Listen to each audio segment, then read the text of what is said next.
Hi, I'm Spencer Farr. If we haven't met in person, hello. We've certainly spoken on the phone. I promised you a short video on actually running, how we run our nanobiosensor system and how it works. We're here in the labs at Vista in Santa Fe. I just want to give you a brief reminder how it works, then I'll show you some running experiments. I'm going rather quickly because I hope to send this to you and it will take up a lot of memory, more memory than I have. Just to refresh your memory, we're working with nanobio sensors that are based on nanometer diameter field effect transistors. Basically a nanowire, very tiny, 100 atoms across, that works as a transistor. We put that in a circuit. This is the nanowire. It completes a circuit, and we then can attach to that nanowire antibodies to any compound against which one can make antibodies. In this arrangement, because it is a field effect transistor, the field that that's referring to is an electric field. In the presence of an electric field, this transistor will allow current to flow through this circuit. And the stronger the electric field on the nanowire, the greater the conductivity, the current flow through this circuit. And we are measuring blood bioproteins or blood proteins. They're soluble because they have a charge. So when the proteins of interest bind to the antibodies that are attached to the nanowire, they create their own electric field at the quantum mechanical level, and that's the level we're operating at these sizes. The electric field from these proteins themselves is enough to change the conductivity through the current. Let me show you how this actually works in the real world. Bear with me for just a moment here while I move the camera. What we are now looking at is an actual chip. Because of the reflection, it's kind of hard to get the right angle. There is a single chip, and in the center of that chip, let's see if I can hone in, right in the very center of that chip, where that little white dot is, see if I can, well, there's no way I can point to it. That's where actually all of the circuits are. And these dots around the outside of the chip are simply the termini to which we then wire the chip to the supporting board. The board, in this case, is a PCB board, and it allows for 50 contacts to be monitored on either side. So even though, in fact, this chip, in theory, could monitor 180 potential proteins simultaneously, because of the constraints of the board, which is a trivial thing to fix, or when we get to that point to work on, we'll be able to easily measure 100 proteins, and within about 2 days we could order a new board and double that number. So that's what a chip looks like. That's what it looks like sitting on the board. Now those bolts sticking up allow us, I'll come back to that one in a moment, allow us to put a channel, a PDMS channel. That is, it's a semi-soft silicon. See if we can see it from in here. Rather difficult to see. That creates a fluid channel. Each of these are actually working nanocards, and the bolts hold a sturdy plastic cap to hold the PDMS channel in place.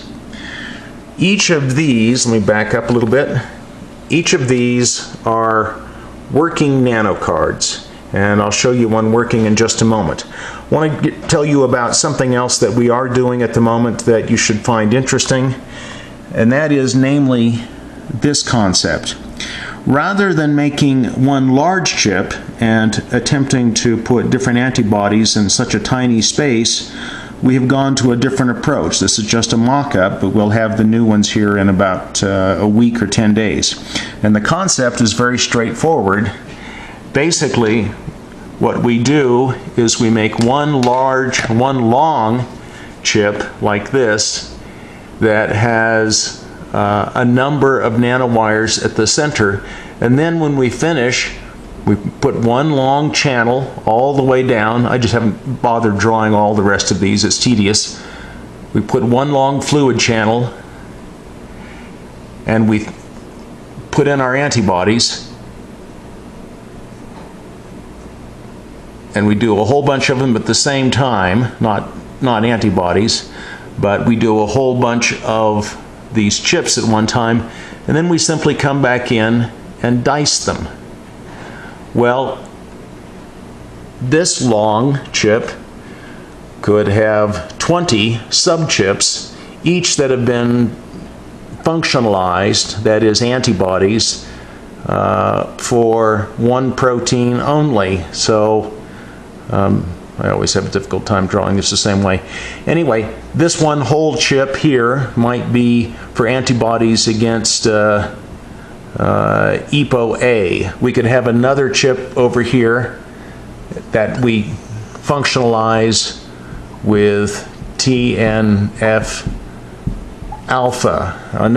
A third chip with IL-6 or IL-2 or IL beta, what have you. And then, because we simply dice them, they were all treated the same way. This allows for batch testing and statistical analysis. We will be working with that form of chip very shortly, and indeed we'll create a longer board. That board will allow us to put as many chips as we want. Realistically, probably 10 to 12 in the initial package, but one could have multiple rows. Let's go see an actual experiment that is in progress. Because we are running the pump rather slowly, here is our nanowire lab here in Santa Fe. Here is the nanobiosensor. There, by the way, is a sample prep kit. I won't go through sample prep today. That'll be another video. And hopefully I haven't lost. There we go. So this is a running nanowire or NanoCard with several nanowires as we speak. Here is the actual nanobiosensor. You can see down here that says Vista Therapeutics. This holds about 3 years, and I can't tell you how many hundreds of thousands of dollars worth of engineering in this little package. The NanoCard is plugged into a slot. The tubes, the inlet and outflow tubes, are connected to appropriate channels here. And then we can control by the computer or physically what fluid is flowing into those tubes. We can